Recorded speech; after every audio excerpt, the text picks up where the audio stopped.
Ha llegado el momento de escuchar la palabra de Dios. Un potente mensaje extraído de las Sagradas Escrituras. En la voz del pastor Carlos Hoyos.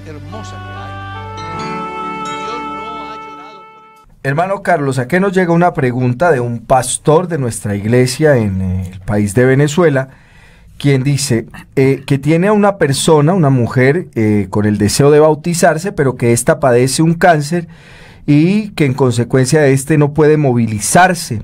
Pregunta que cómo hace para bautizarla porque no moviliza sus piernas y requiere de ayuda externa para poderse mover. Mire que en el pasado, hace apenas 50 años. Ayer. Sí. Yo vi cómo se bautizó una persona que a causa de una enfermedad en su piel no se podía tomar de la mano. Sí. Entonces se organizó una sábana y entre 4 personas lo sumergieron en las aguas, el pastor imponiendo sus manos sobre él e invocando el nombre de Jesucristo. Y ese hombre se bautizó. Y además Dios lo sanó. Y como si fuera poco, le dio vida por 10 años más. Entonces, esa es una. La otra es que puede conseguir una de esas sillas que tienen brazo, sentarla, porque dice que solamente puede permanecer sentada, buscar que el lugar del bautisterio sea profundo, para que puedan sumergirla por completo, de manera vertical, y eso lo puede hacer con 2 personas que lo ayuden para que así la persona pueda recibir el santo bautismo y pueda suplir esa necesidad espiritual que en este momento para ella representa la salvación, y que además es una buena forma de decirle al mundo que se le cree a Dios, ¿ya? Que la palabra de Dios es la verdad.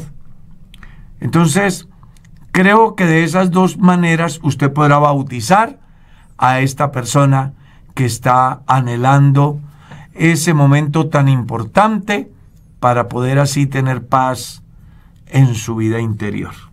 Amén. Y cumplir con las demandas divinas. Amén. Pastor, aquí hay 2 preguntas que yo pienso están muy relacionadas. Dice, cuando la Biblia habla del velo en la mujer, si es verdad que es el cabello, y es verdad que la mujer debe cubrirse, y si una hermana siempre se recoge el cabello y usa moñas, ¿qué pasa con ella? Creo que la respuesta la encuentra en el versículo 16 del capítulo 11. Observe lo que dice. Con todo eso, si alguno quiere ser contencioso, nosotros no tenemos tal costumbre ni la iglesia de Dios. Voy a tratar de contextualizarlos para que alcancen a entender la razón del texto que acabo de leer. En Corinto, Pablo, hay momentos donde alaba a la iglesia. En otros momentos dice, no los alabo. Y aquí comienza diciendo en el verso 2, os alabo, hermanos, porque en todo os acordáis de mí y retenéis las instrucciones tal como las entregué. Pero quiero que sepáis que Cristo es la cabeza de todo varón, y el varón es la cabeza de la mujer, y Dios la cabeza de Cristo. Está dejando sentado un orden de autoridad. Es el punto de partida. Y luego dice, todo varón que ora o profetiza con la cabeza cubierta, afrenta su cabeza. Pero toda mujer que ora o profetiza con la cabeza descubierta, afrenta su cabeza, porque lo mismo es que si se hubiese rapado. Y sigue diciendo, porque si la mujer no se cubre, que se corte también el cabello. Y si le es vergonzoso a la mujer cortarse el cabello o raparse, que se cubra. Porque el varón no debe cubrirse la cabeza, pues él es imagen y gloria de Dios. Pero la mujer es la gloria del varón. porque el varón no procede de la mujer, sino la mujer del varón. Y tampoco el varón fue creado por causa de la mujer, sino la mujer por causa del varón.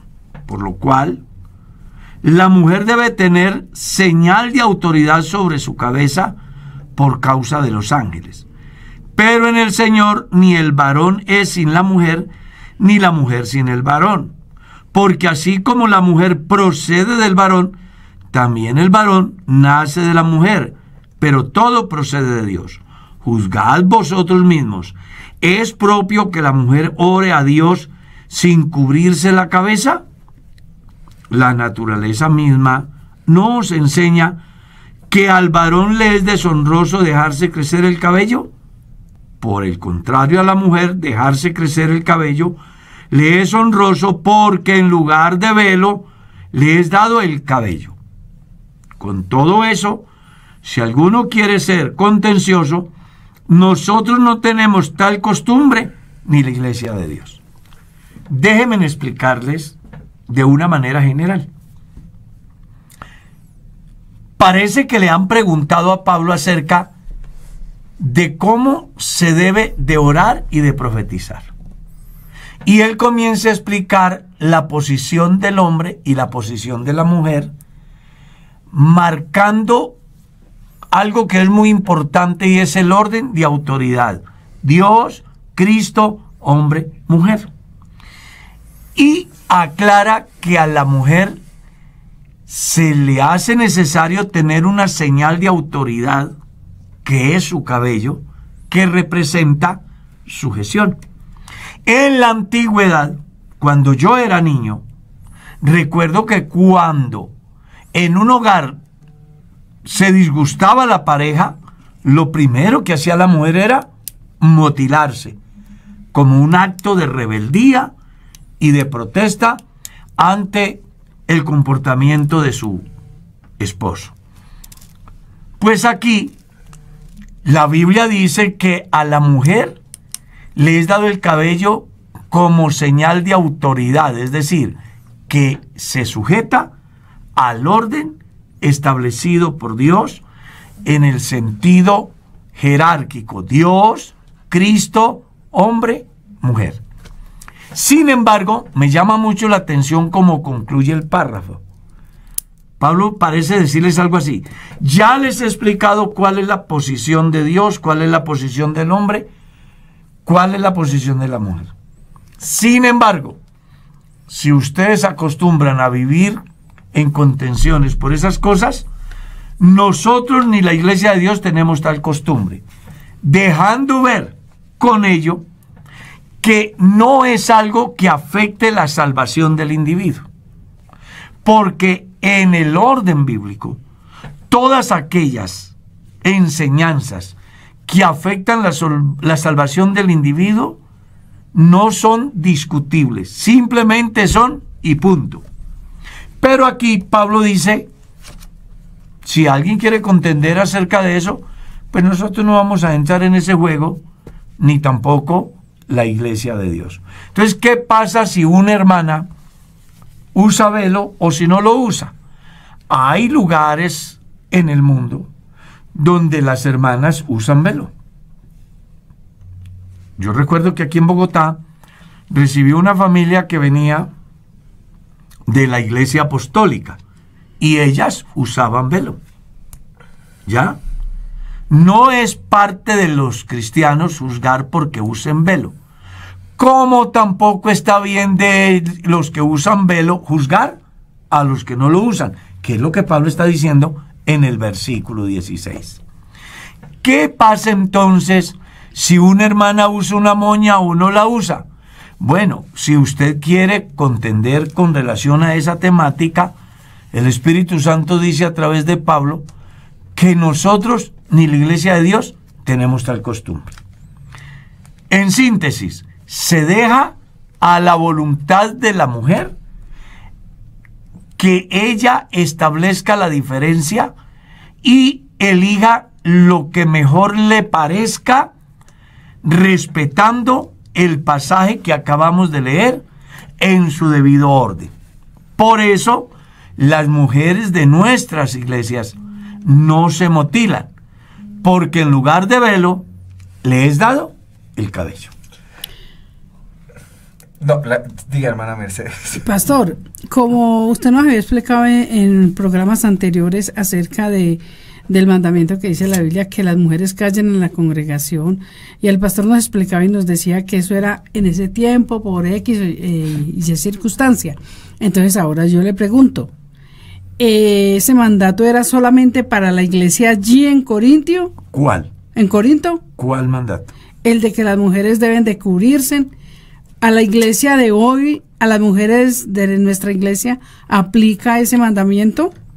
Muy interesante su pregunta, porque vale la pena aclararles que las cartas apostólicas, y de una manera particular las de Pablo, son diferentes en el contenido, porque la problemática de cada congregación es diferente, sí, es particular. Entonces resulta que hay un contexto histórico, y es que en Corinto las mujeres sacerdotisas eran prostitutas, y las prostitutas mostraban la disposición o la disponibilidad llevando su cabeza descubierta y de una manera especial motiladas. Entonces, quienes iban por la calle y observaban a estas mujeres sabían que eran mujeres públicas. Pablo, para evitar que las cristianas que se habían convertido de esa conducta al evangelio llegaran a ser estigmatizadas y a pensar que eran objetos de placer, por eso hace ver el tema en dos campos. Las que son mutiladas, pues que usen velo, porque no tienen el velo natural. Y las que tienen su cabello natural, pues la sociedad de su tiempo les respetaba, porque entendían que no eran mujeres públicas. ¿Está claro? Entonces es una enseñanza que solo se da en Corinto. Usted no la va a volver a encontrar en ninguna carta paulina. ¿Por qué?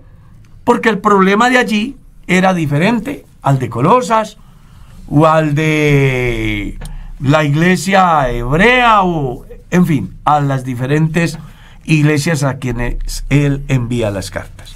Era una situación netamente coyuntural. Que le iba a preguntar, bueno, puede sonar controversial, ¿no? Pero a mí me han hecho varias veces esa pregunta. Si el cabello debe cubrir la cabeza, ¿sí? Las mujeres, el cortarse el cabello, digamos, a cierta altura, es de algún modo mal visto.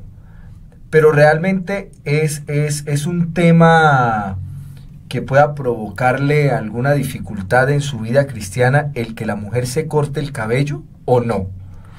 Porque, por ejemplo, yo he escuchado que hay organizaciones que literalmente le dicen a la mujer que no se puede cortar ni arreglar el cabello, o sea, se lo debe dejar. Uy, no. Que si tiene pues un factor de crecimiento del cabello marcado, pues le puede hasta rodar por el suelo. Pues no sé si exagero, pero sí he visto que a veces plantean ese tipo de posturas. Pues ¿cómo le parece que hay un libro que se titula La teología del cabello? Yo lo leí. Hay una comunidad cristiana que han hecho del cabello de la mujer un dios. A tal estado que han hecho una teología así se llama, teología del cabello, se llama el libro, y muestra a una dama en la portada con el cabello arrastrando por el suelo. A mí me parece que quienes llegan allá desconocen lo que Pablo dice aquí en el versículo 16, porque era un manejo de concepto en una coyuntura especial, en una iglesia que tenía una problemática particular, y no era el común de la iglesia universal, era allá. Pero la Biblia no está diciendo que es prohibido arreglarse el cabello. La Biblia lo que está diciendo que es prohibido cortárselo. Y cortárselo en el contexto que se da, era la actitud de las mujeres desvergonzadas que estaban ofreciéndose al mejor postor. Eso es lo que lleva a Pablo a enseñar que la mujer que tiene ese problema, que vino del mundo, se convirtió al evangelio, su cabello no le ha crecido, pues que use un velo. Pero las que tienen el cabello, eso le reemplaza el velo. Sí. La Biblia no dice en ninguna parte, déjeselo crecer hasta los talones, por ejemplo. Tampoco dice, córteselo a la cintura, porque es que son situaciones que no afectan la salvación. Sí. Son manejos conceptuales. Yo quiero que quienes tienen la inquietud establezcan la diferencia. ¿Qué afecta a mi salvación? Creer que Jesucristo no resucitó. Eso es grave, porque la resurrección es la razón del cristianismo. Pero cuando se habla de una situación netamente conceptual como la que menciona Pablo aquí, que al final da una muy interesante enseñanza, no discutamos sobre eso. Si ustedes quieren hacerlo, discútanlo, pero nosotros ni la Iglesia de Dios tenemos esa práctica. O sea, no vale la pena perder el tiempo hablando del cabello cuando hay necesidad de ir más allá en el conocimiento de Dios, que es lo que dice el escritor a los Hebreos en su capítulo 5 y los primeros textos del capítulo 6, donde enseña que acerca de Jesús hay mucho que decir y difícil de explicar, por cuanto os habéis hecho tardos para oír, pues teniendo tiempos de ser maestros, tenéis necesidad de que se os enseñe los primeros rudimentos de la doctrina de Cristo, tales como el bautismo, la imposición de manos, el juicio eterno y otros. Porque resulta que desde el pensamiento paulino, la idea aquí no es detenernos a discutir si se arregla el cabello o no se lo arregla, si se lo deja a la mitad de la espalda o se lo deja crecer, porque para él eso no influye en la salvación. Pero como está en la Biblia. Pues sí, pero es lo que... Los textos muestran tan claramente. Por ejemplo, una hermana me preguntaba y me decía, hermana Mercedes, pero es que el texto 6 dice claramente, pues yo no sé si sería por la moña que yo me hago.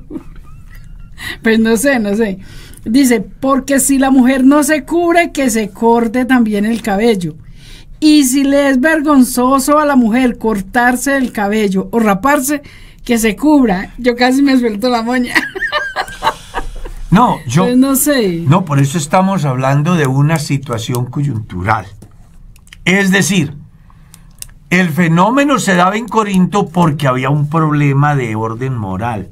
Ya. Que hacía ver a las cristianas que caminaban con su cabello corto, sin usar un velo, las hacían ver como mujeres que públicas, el mejor postor, y ellas se iban a hacer lo que les parecía. Pablo lo que busca es que las cristianas no sean estigmatizadas en el grado de prostitutas, como si lo eran las sacerdotisas de Venus, que en una forma desvergonzada salían con su cabeza totalmente descubierta, expuestas a captar adeptos para el culto a Venus, que estaba centralizado en el sexo y en la embriaguez. No, y este es un tema, pues, que como le decía yo alguna vez, no, usted pregunta, nosotros controvertimos. Pero lo digo porque genera muchas estigmas suspicacias aún en las chicas y eso.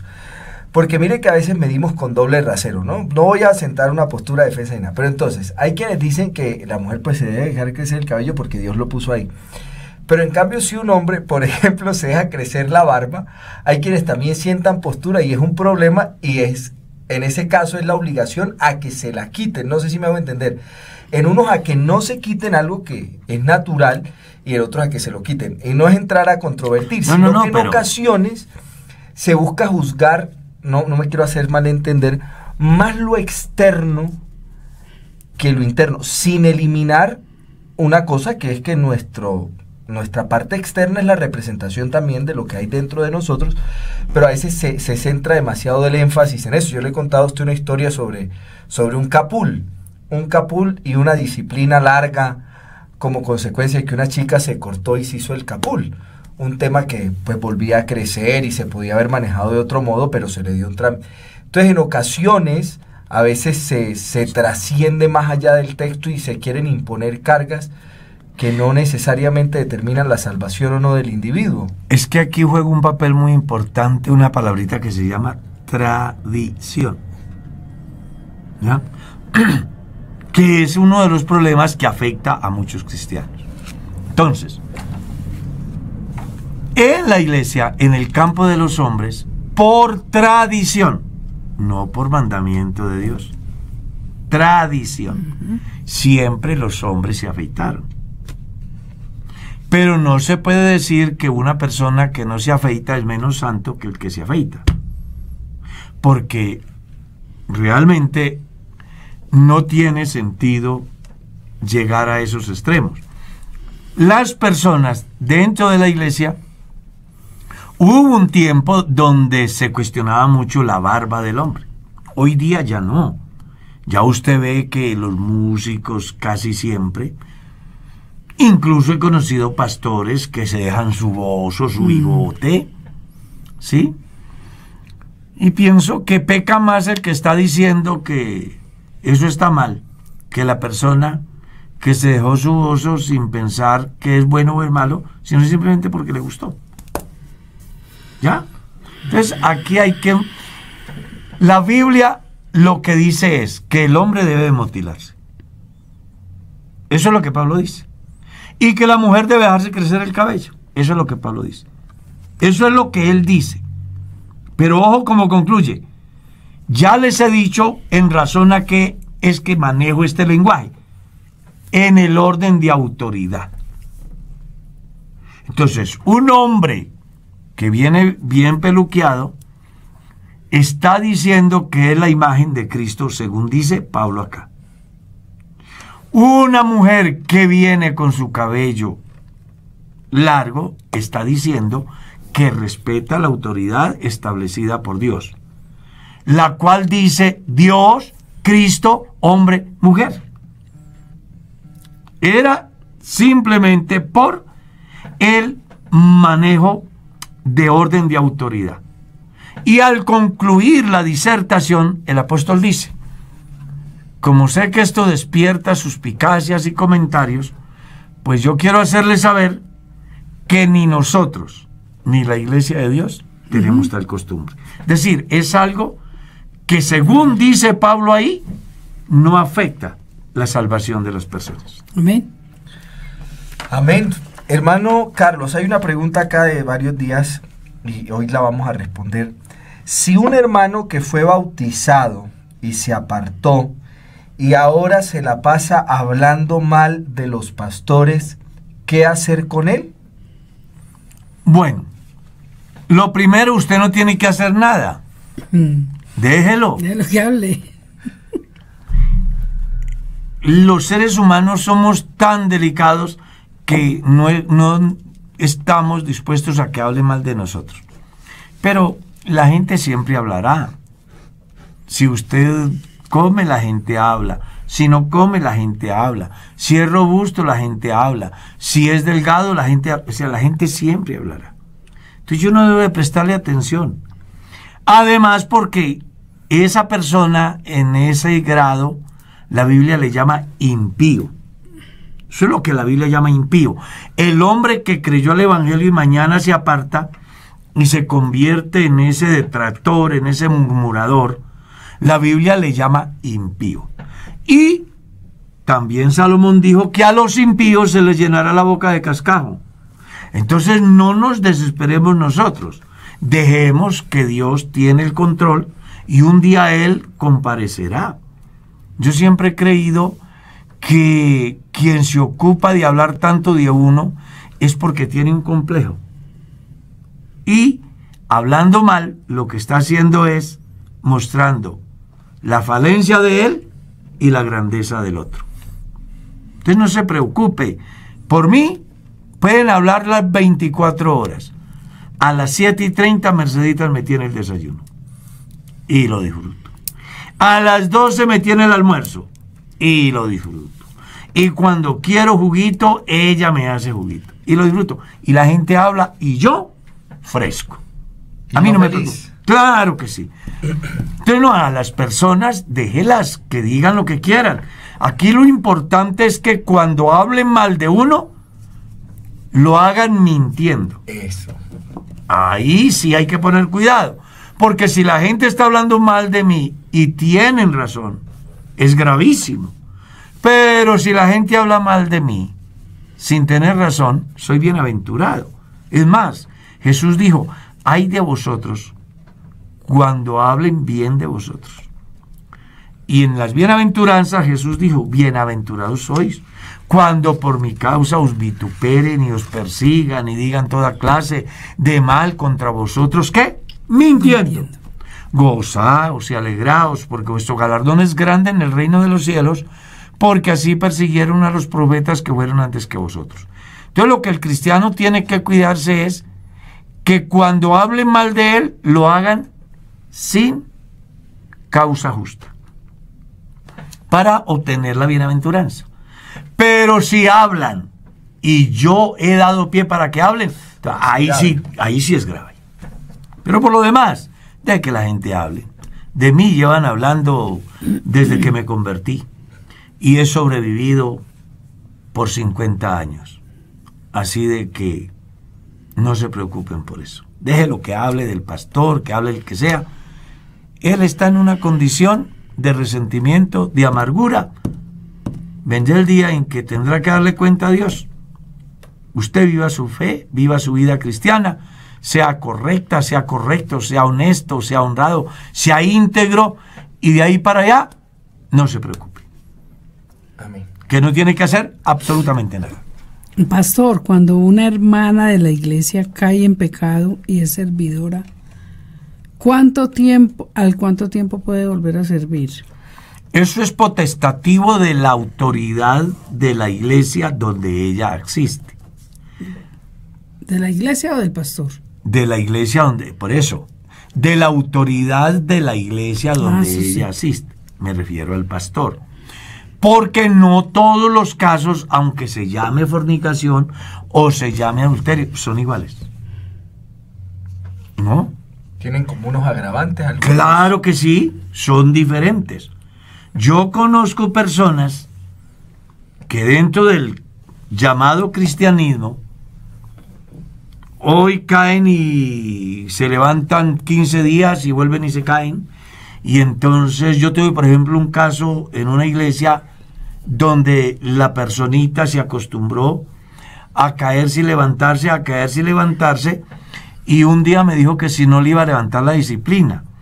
Yo le dije, no se preocupe, pero llegó el día en que tomé una decisión en el sentido de, mientras yo fuera pastor en esa iglesia, jamás volvería a participar del servicio al Señor en ninguno de los campos de carácter administrativo o de dirección en la iglesia. ¿Por qué? Porque es una persona que entra y sale, que coge un juego.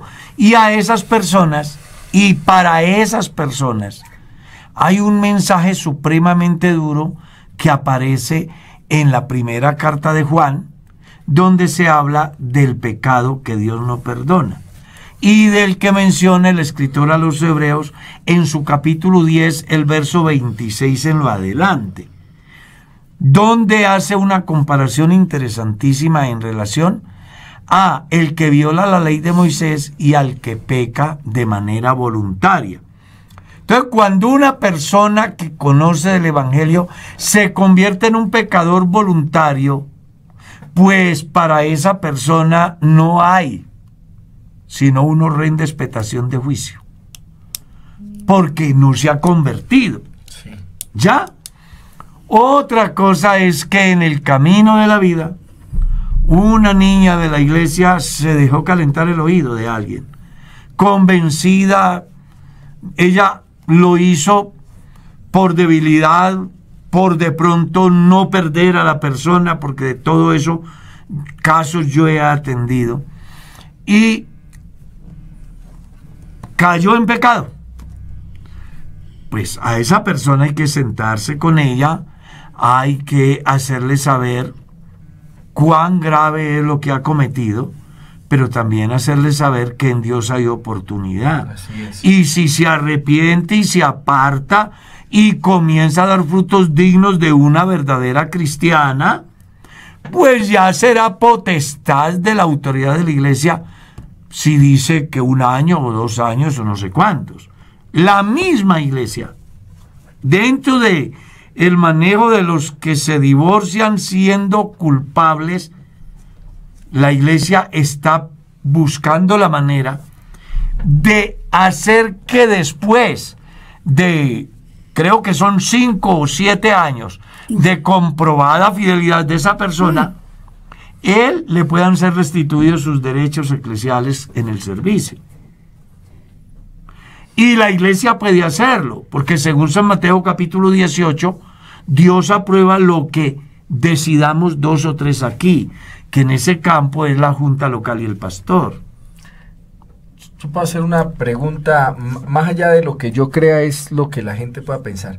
¿Existe en la Biblia el concepto de disciplina al creyente que ha pecado? En la carta a los Hebreos leemos de que Dios disciplina a todo el que toma por hijo. Pero las disciplinas de la organización vienen de alguna manera basados en lo que la Biblia dice, pero ellos lo hacen parte de un reglamento que antes de aplicarse es sometido a discusión en la Asamblea de Ministros y dependiendo de la votación se aprueba o no. Inclusive, recuerdo que hace muchos años un pastor muy querido y tuvo un percance en su vida. Recuerdo que fue necesaria una asamblea extraordinaria donde se debía de definir si el pastor quedaba por fuera definitivamente o si se le ponía una disciplina y luego se le restauraba. En aquella asamblea yo recuerdo que la mayoría optó por no permitir el ejercicio del ministerio de este pastor, porque se dejaba un antecedente de alguna manera negativo para la iglesia y las generaciones que vendrían después de él en el campo ministerial. Entonces, la iglesia tiene unas normas disciplinarias, ¿sí?, que son reglamentarias, que buscan con ello estorbar de alguna manera que el pastor llegue y en el campo de la iglesia que el creyente llegue a situaciones más complicadas. Buscando con ello que la persona a través de la disciplina valore el privilegio que tiene y no vaya más allá y termine perdiéndose. Sí. Es por eso que aparecen las disciplinas.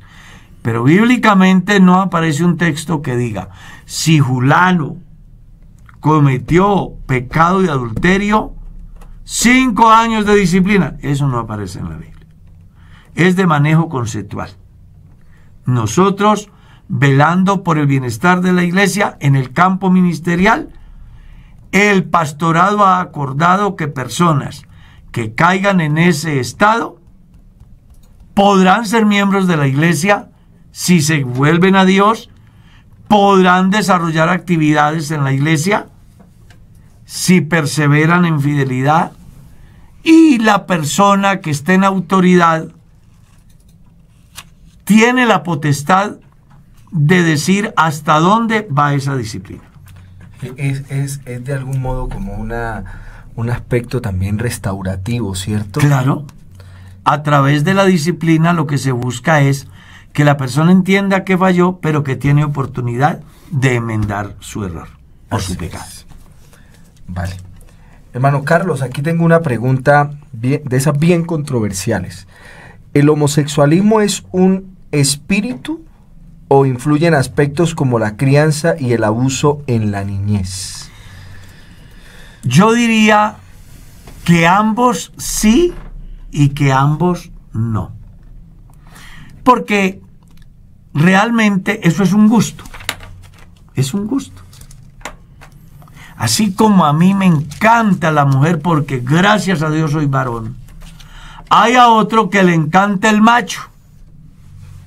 Es algo así como a mí me encanta el Nacional y a otro le encanta Millonarios. Pero no debería. Son gustos. No, pero no debería verse como tan normal. Porque el pastor lo dice como algo muy normal. No. Espere, que para allá voy. Eso sí. Resulta que en el campo del sexo, el sexo es placer. ¿Por qué se masturba la gente? Por alcanzar el placer. ¿Por qué se practica la zoofilia? Bueno, pero... Por placer. Y se lo digo porque hablé con alguien y espero que no lo miren como una estigmatización a esa clase de personas. En nuestro país hay un lugar donde es muy común el sexo con animales. Y yo hablé con uno que vivió ese mundo, entendió el evangelio y se convirtió. Y hoy es un gran cristiano. Yo hablando con él acerca de la problemática, él me decía, hermano, es que eso es un placer increíble. Uno sale de esa condición porque Dios le da a uno la fuerza suficiente y le hace entender lo grave que es y las consecuencias que pueden venir no solo en la salud, sino en la salvación del alma. Entonces, el sexo es placer. La gente se masturba por placer. Los hombres tienen sexo con mujeres por placer. Los hombres tienen sexo con animales por placer. Los hombres tienen sexo con hombres por placer. Simplemente es un gusto que el hombre tiene. Científicamente, yo hice una investigación bien interesante sobre el homosexualismo y en ninguna parte encontré que la persona venga programado para alterar su orden natural establecido por Dios. No existe. No existe un gen de la homosexualidad. No existe un gen de la homosexualidad. No existe. Y yo se lo digo porque hice una investigación de más de 150 páginas en las que pude darme cuenta que eso no es otra cosa diferente al desconocimiento de Dios, como dice Pablo en la carta a los Romanos. Eso le iba a decir lo que dice capítulo 1. Hágame el favor y lo lee. Dice, el 23, el 25, ya que cambiaron la verdad de Dios por la mentira, honrando y dando culto a las criaturas antes que al Creador, el cual es bendito por los siglos, amén. El 26 dice, por esto Dios los entregó a pasiones vergonzosas, pues aún sus mujeres cambiaron el uso natural por el que es contra la naturaleza. De igual modo también los hombres, dejando el uso natural de la mujer, se encendieron en su lascivia, un deseo desenfrenado de tipo sexual, unos con otros, gusto, cometiendo hechos vergonzosos hombres con hombres y recibiendo en sí mismos la retribución debida a su extravío. Entonces, ¿qué mejor explicación que esa? Observe, número 1, no tuvieron en cuenta a Dios. Es decir, tener en cuenta a Dios es respetar aquello que Dios ha puesto en mí. ¿Ya? Cuando yo tengo la osadía de decir, es que estoy en cuerpo extraño, aunque tengo próstata y me da cáncer de próstata, yo estoy desconociendo lo que Dios estableció desde el principio. Me llama mucho el pasaje la atención porque mire lo que él dice.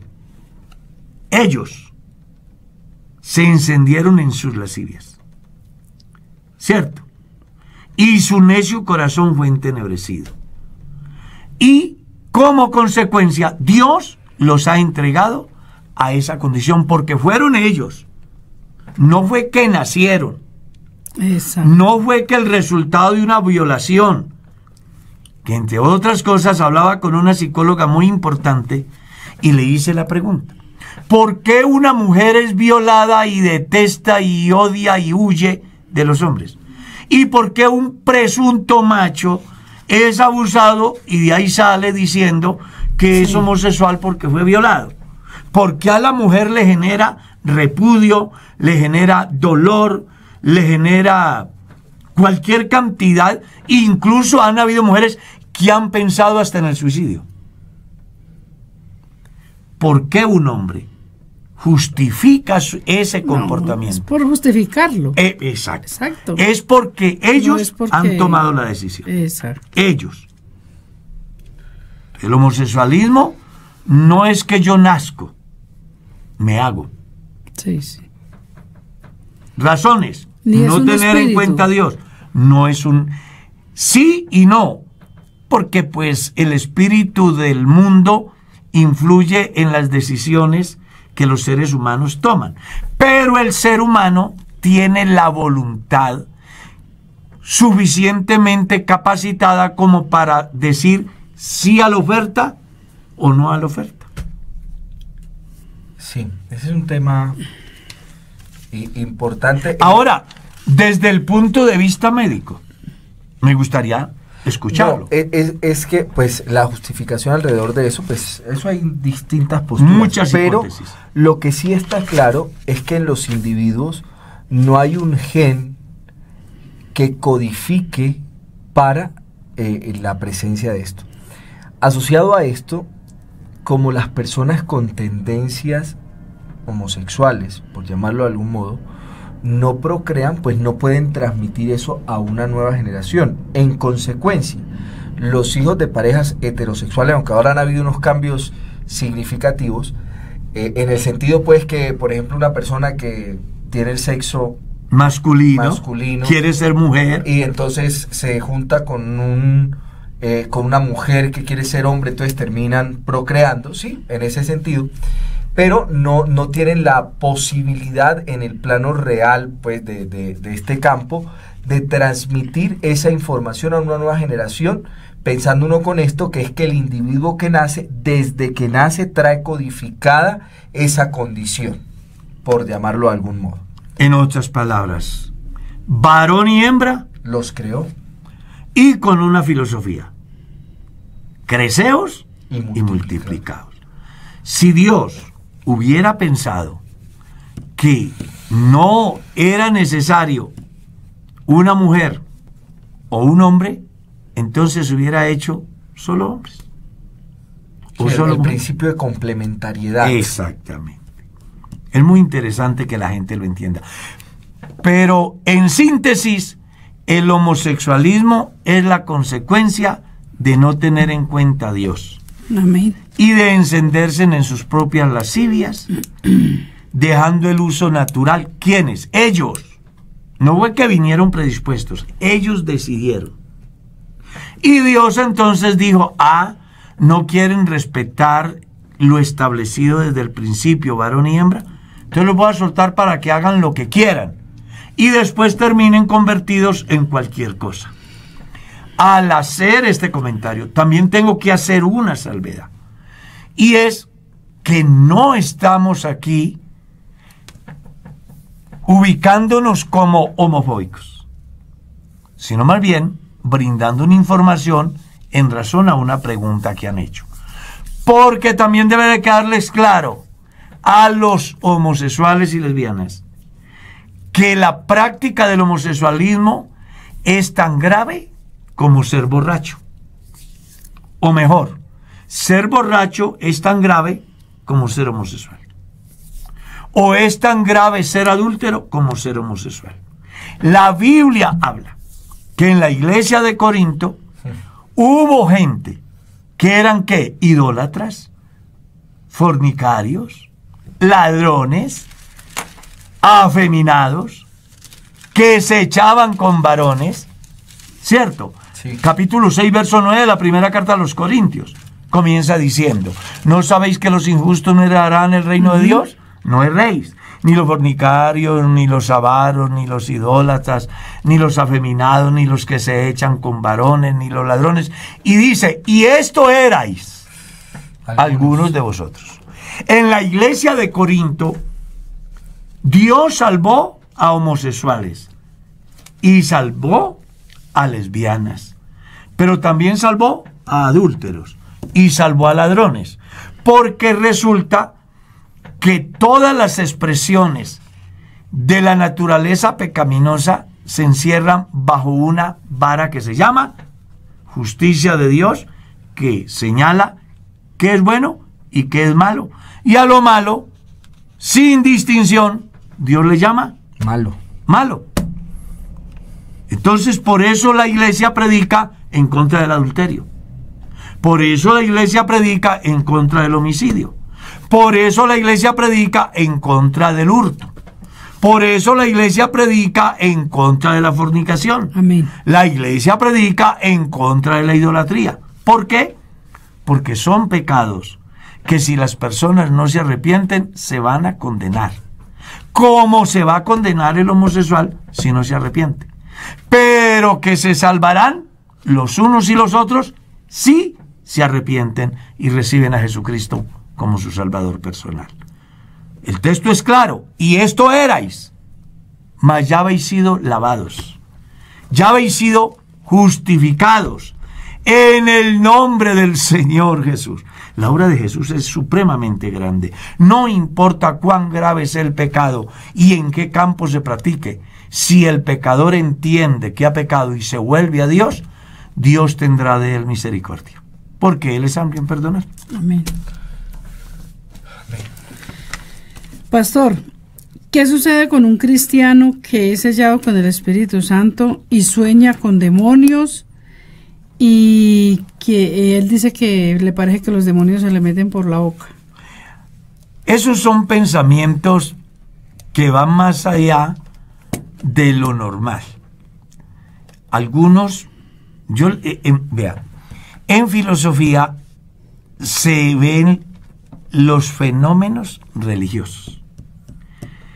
Y en esa cantidad de fenómenos religiosos está uno que se llama misticismo. Son místicos, donde le ponen misterio a lo que no tienen que ponerle misterio, y donde ven cosas donde no las hay, y donde escuchan voces donde nadie está diciendo. Pero es el resultado de la predisposición a una cantidad de cosas que van a aparecer en la conciencia del individuo dependiendo de lo que ve, lo que lee y lo que oye.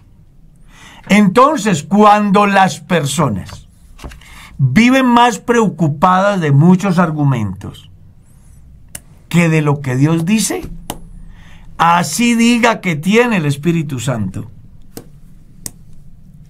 sus frutos como estos, dice que no lo tiene. Porque bíblicamente Jesús dijo: por los frutos los conoceréis. Y si yo soy un templo del Espíritu Santo, uno, el maligno no me toca, a menos que Dios lo permita. Eso es lo que dice la Biblia. El que es de Dios, el maligno, ¿qué? No le toca. No le toca. No lo digo yo, lo dice la palabra de Dios. 2. Cuando yo soy un templo del Espíritu Santo, no tengo por qué estar dándole importancia a situaciones que escapan a la realidad bíblica. Ningún demonio entrará por la boca. Dice que se da golpes en la cabeza y dice que se quiere matar. Bueno, eso le dice a usted que la persona no tiene el Espíritu Santo. Porque el Espíritu Santo es amor, gozo, no paz, paciencia, benignidad, bondad, fe, mansedumbre, templanza. Entonces, ¿dónde está el fruto? Sí. La persona de buena fe quiere ser cristiano, pero no ha tomado la decisión de serlo. Le gusta y quisiera que lo tuvieran como cristiano, pero su comportamiento dice que no lo es. Porque en primer lugar, el que es de Dios, el maligno no le toca. Y en segundo lugar, si es un templo del Espíritu Santo, sabe que no lo puede destruir. Porque si alguno destruyere el templo de Dios, que sois vosotros, ¿qué dice la Biblia? Dios lo destruirá. Dios lo destruirá a él. Cuando una persona atenta contra su propia vida, va más allá de pensar que es un cristiano. Un cristiano tiene que pensar que la vida es sagrada y que por compleja que sea la situación que se presente, en Dios siempre habrá una salida. Porque en Dios siempre habrá agua en el desierto. En Dios, Amén. la tierra estéril se vuelve fértil. En Dios, la maldición se convierte en bendición. La tristeza en alegría. La enfermedad en salud. La muerte en vida. Ese es el Dios que yo tengo. Ese es el Dios que yo predico. ¿Qué le recomendaría a esa persona? Que se humille delante de Dios.